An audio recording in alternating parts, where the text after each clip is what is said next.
Sorry, we don't have the thing, but I was just talking about stuff. So this idea of teaching 11 while I tear the teacher stuff up back here, it's all about what we call college writing.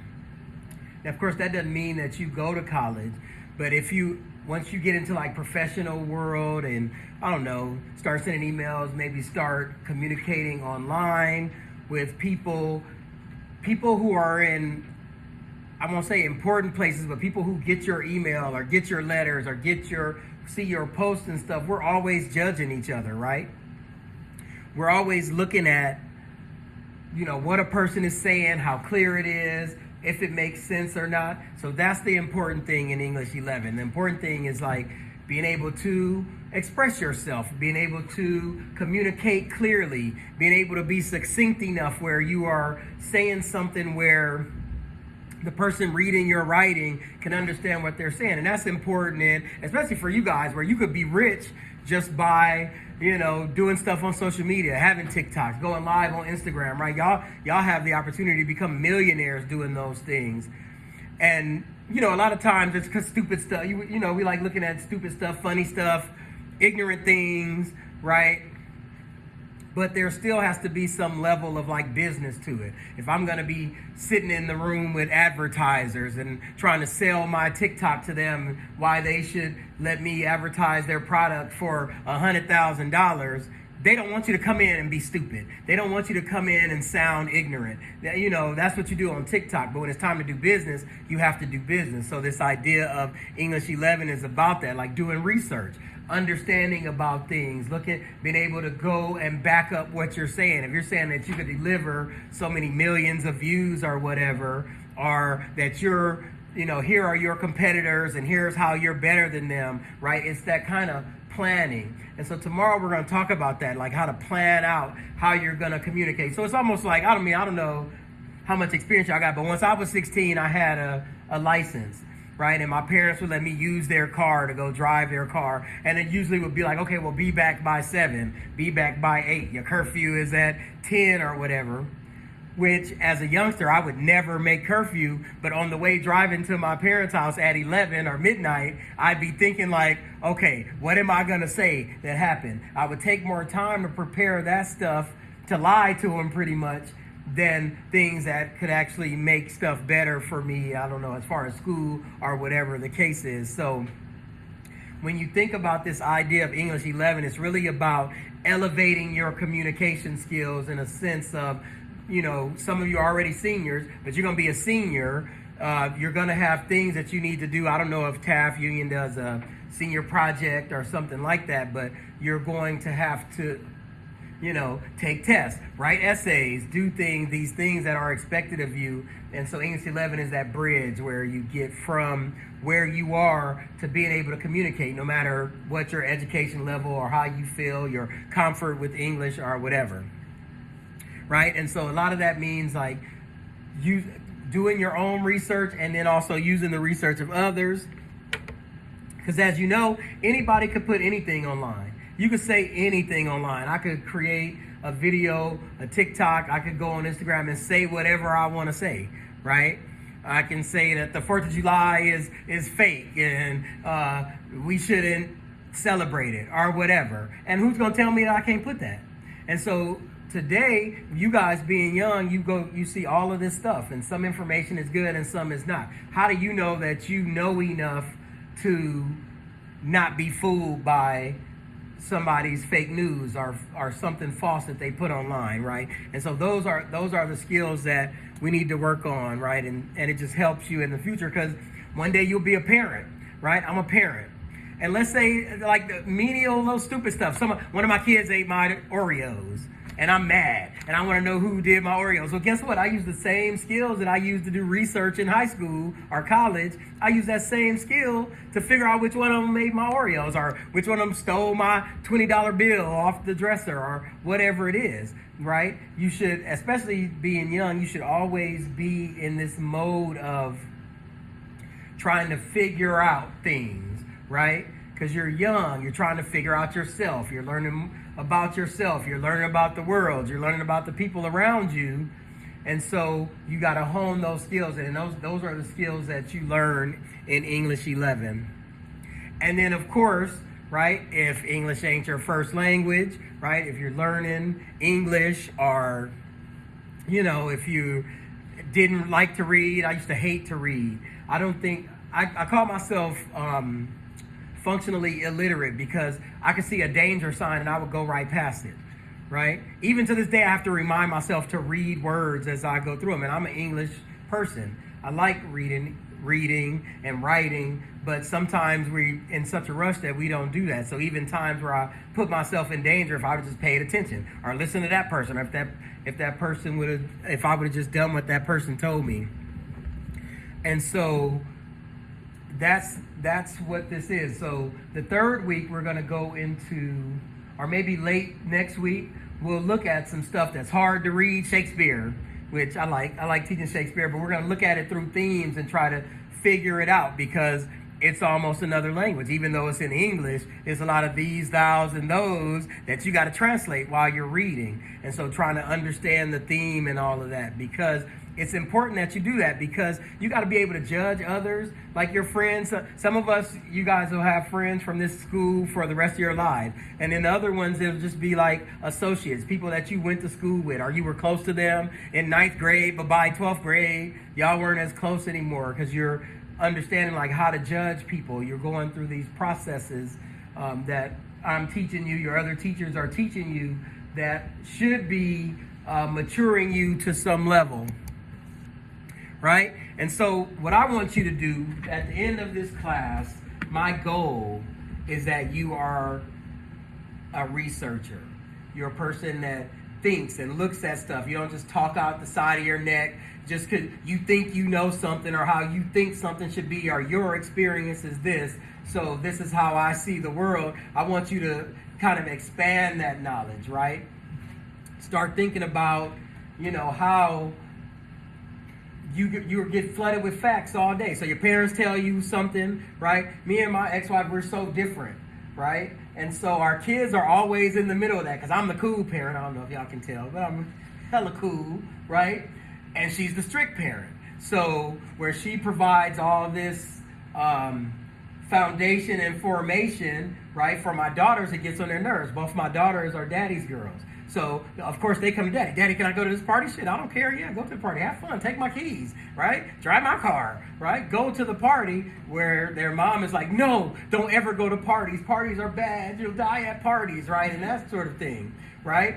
And so it's almost like they have to decide who they're going to trust. And, of course, as kids, they play us against each other, right? When they need her stability, then they'll go to her, right? Then they'll use her for that. But when they need flexibility, right, they come to me, because they know that's what I'm going to provide. And they know that we don't necessarily talk to each other about it. Like every now and then we will. So it's about understanding that, right? How you learn things, being flooded with facts. What she thinks about life and what I think about life is very different. She's the kind of person where you should be humble, and you should not brag about yourself, and you should not think that you're better than anybody else. And I tell my kids, like, no, you are better than somebody else, because you did this, or because you did that, or because you look better, or because you play better, or you run faster, or you whatever. Like, feel great about yourself. And so understanding those things is like, how do you figure out? How does my kids figure out where they should fit in the world? Because it ain't always that easy middle ground, right? It ain't always like, oh, I could be humble here, or I could be arrogant over there. And then if you watch the news, you go online, right, you flooded with all these facts about our government, about the economy, about, I don't know, life, stuff that's happening in life. People's business. How much are we in celebrities' business and in their relationships? And some people just watched a whole trial of this couple accusing each other of being violent with each other, and they were violent with each other, right? Or whatever, right? And so taking this English 11 class is kind of going to hopefully show you how to weed through that stuff, show you how to think for yourself, do the research for yourself, and come up with a way of how you feel about life in general, right? So, one of the things that we're going to work on, so everything that we're doing in this class is going to be useful from the introduction to the end. You got a question? Yeah, go ahead. So from the introduction, because when you get up to do your speeches, when you get up to your oral presentations, you're going to have to introduce yourself to us. But now you have a rough draft of of a way to introduce yourself, how to tell us about yourself really quickly, right? We're going to talk about inside your oral presentation and possibly your speech. You're going to talk about things that you've learned up to this age, things that you found are important. You're going to inform us and persuade us and entertain us about, your experiences so far. You got the educational background paper that has led you to that. So everything we do, the speech, you're going to write a speech and talk about it. You're going to get to pick a topic and tell us about it. And so that's all going to help you get to the oral presentation and expand your skills in a way. So some stuff that we're going to talk about is like how to find a topic, where do you find information on the topic. We're going to go over doing research, which is boring and dry, but you have to be able to do it, because what if, somebody steals your car? You got to figure out, the police can help you so much, but sometimes you have to figure out, and sometimes you have to put pieces together and provide people with the information to be able to help you. So that's some of the skills that we're going to talk about. Tomorrow, the whole day is going to be about creating a plan. So right now, everybody's got perfect scores. Everybody has completed, those of you who have completed the assignments, got perfect scores, you completed all the assignments. But you have to start thinking of everything as a process, right? I like to bake.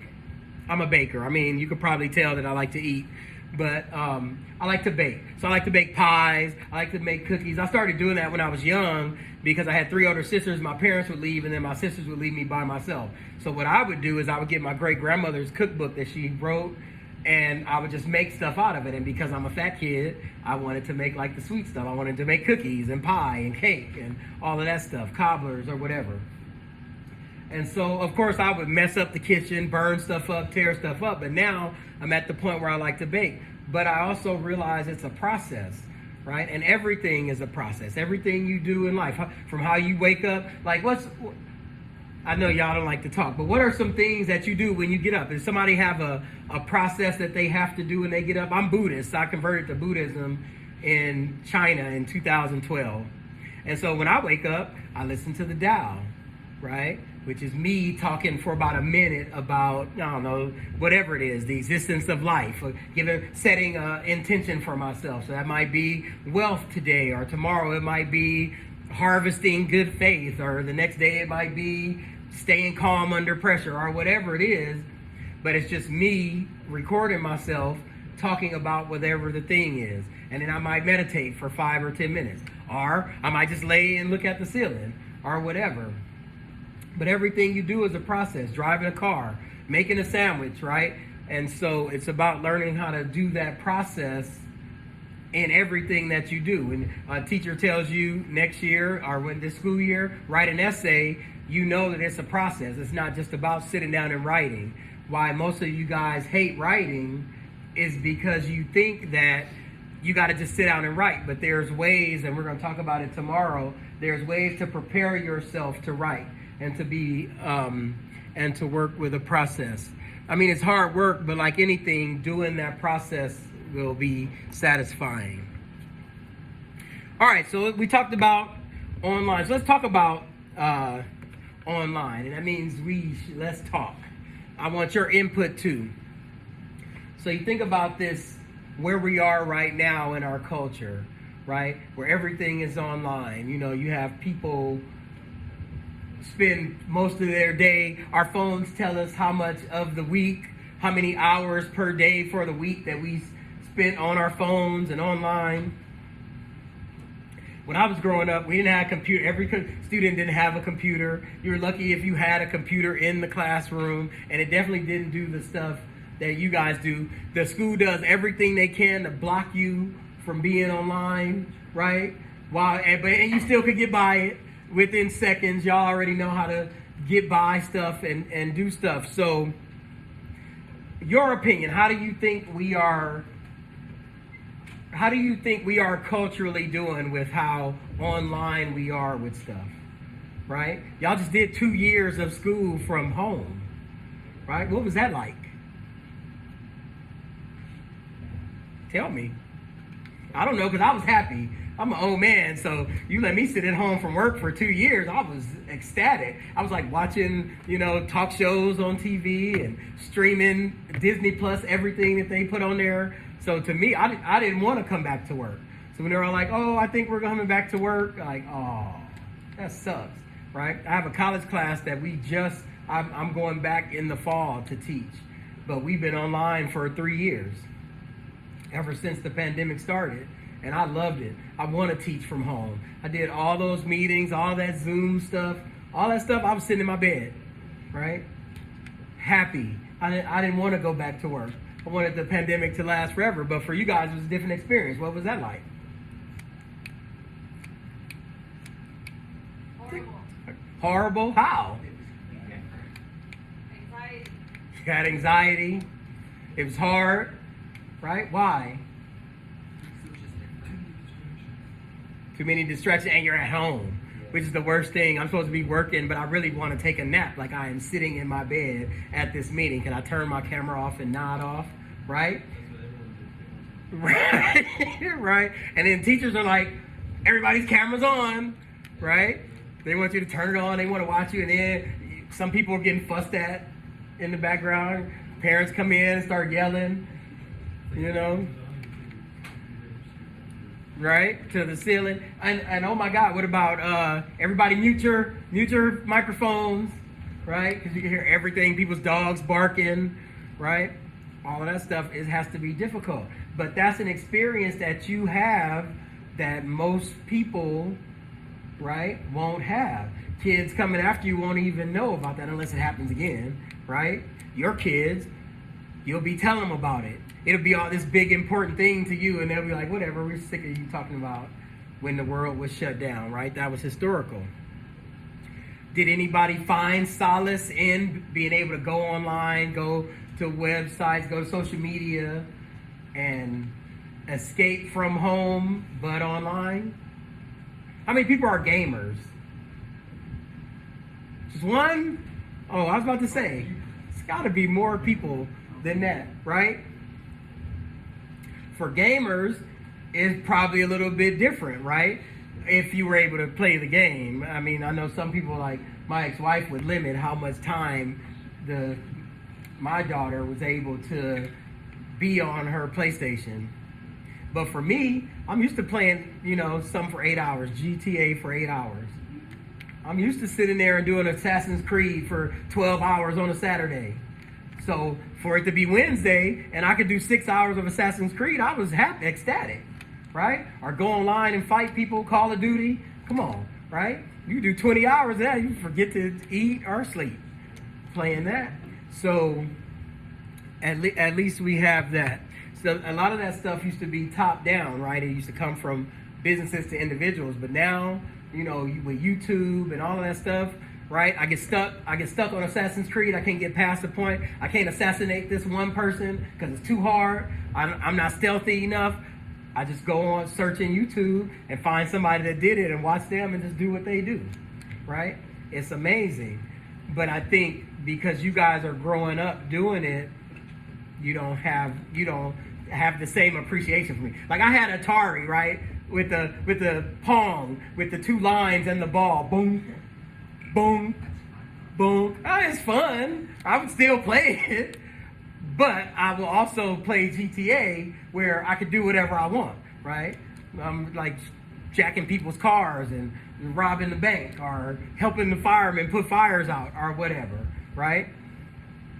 So it makes life different. And so a lot of adults will judge that stuff. But in English 11, we're going to learn that there's 2 different things. There's low culture and high culture.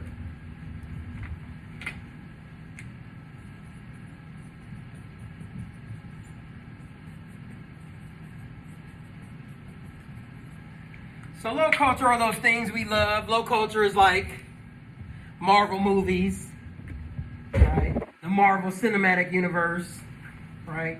Comic books, anime, right? Manga, those things that we like to do when we're doing nothing else, right? So you have to embrace that. Don't think nothing is wrong with that. Of course, as parents and adults, we think it's all a waste of time. Oh, my daughter and thousands of episodes of One Piece and all of that stuff. Stranger Things, I watched about 20 hours of Stranger Things this weekend. I could have done without it. But you have to embrace that. That's what gets you through your day-to-day. But you also need to look into high culture, right? How many of y'all listen to classical music? Probably not a lot of you, right? But you should. If you like art, if you're an artist, some of you guys can draw really well. You should look up artists and learn more about art, literature. I'm an English guy, so of course I'm gonna say literature. Shakespeare, we're gonna read Shakespeare in here because it's just an introduction to high culture. So you gotta balance it out. You can't be all anime and then not want to read like something that's better, or watch something that's better than that, right? Theater or Broadway. And now, when I was growing up, Broadway used to be boring. Now you got like Hamilton, which is excellent. Like it's a rap concert about history, right? That's Broadway. So you have to embrace those things and look at it and know about it, because you never know when you're going to be in the room with somebody where you have to discuss high culture. So that's why teachers make you read all these novels. That's why we make you go through all these things, because we were trying to elevate your experience to something that's high culture. All right. And last thing before we do the actual last thing in class today. A thing we're going to learn in here, I'm going to teach you this semiotic method. Semiotic. The semiotic method is a sophisticated analysis of something, right?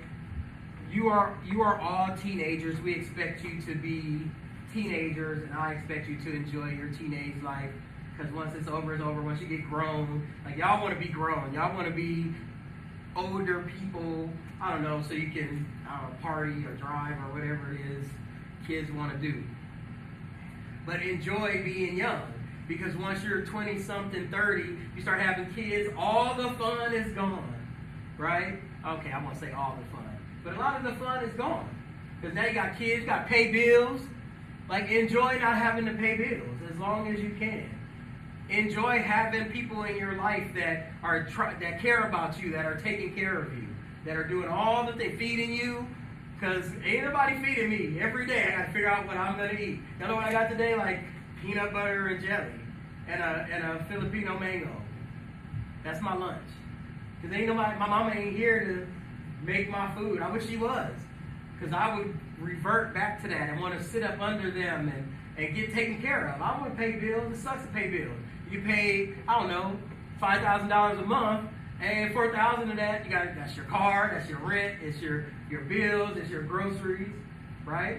So don't always try to grow up too fast, because on this side of growing up, it ain't as much fun as when I was a kid, or being in college and being able to do whatever I wanted to do, right? Being young and having all this free time. You know, you become an adult, depending on what you do with your life, you might have to have 2 jobs. Or, you know, you might get married to somebody that's mean or something, I don't know.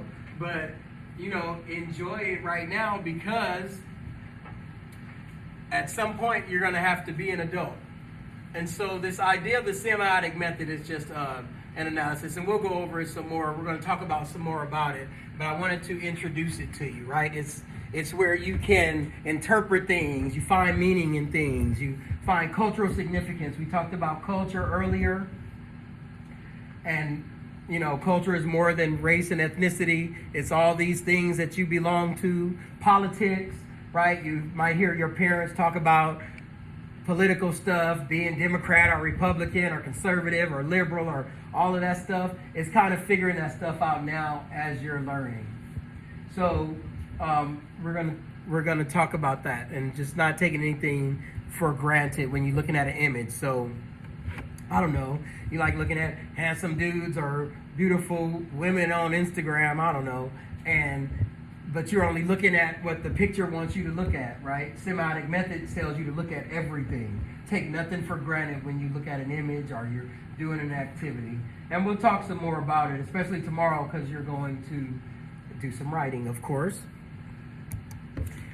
But I want to wrap up today. We have about 30 minutes left. And here's what I want you to do. So, I want you to take your educational background paragraph, look at what your peers said, and then you're going to, just these last 30 minutes, you're going to revise it to include what your peers said. So this is what I mean. If they said they liked something, leave that alone. They liked it. It's okay. You don't have to change anything about it. Whatever they said they wanted to know more about, say more about it. Include more information about whatever thing they said. Now, if they said, I don't want to know nothing about nothing, then you got to go back to them and tell them to give you something, because you need to have something to expand your paragraph. And then if they said, whatever they said they would change, I want you to change it. So take the last 30 minutes of class doing that. If you need to reconnect with your peer, then you could do that, and then you're going to turn in the original paragraph with the peer review, and then your new paragraph. That they'll be not separate, they could be all in one document, but don't change your original one, because I want to see the original. I want to see what your peer said and then how you changed it. Does that make sense? Any questions? And then we done for today. 1 down, 13 more to go. But it won't be as much like today. Today I just needed to get through some assignments so we could get to the meat of the course. Right. I mean, I'm gonna get in trouble anyway. I'm trouble. So it's it's always something. Like now I got to figure out how to get into Aries. All right. Does everybody understand? Or you got questions? If you need help, I am definitely here to help. And we have someone else here to help. Stephanie will help you if you don't want my help. Yeah. All right, so take the rest of class and do that. I think we get out at 12:10. I'll double check the schedule.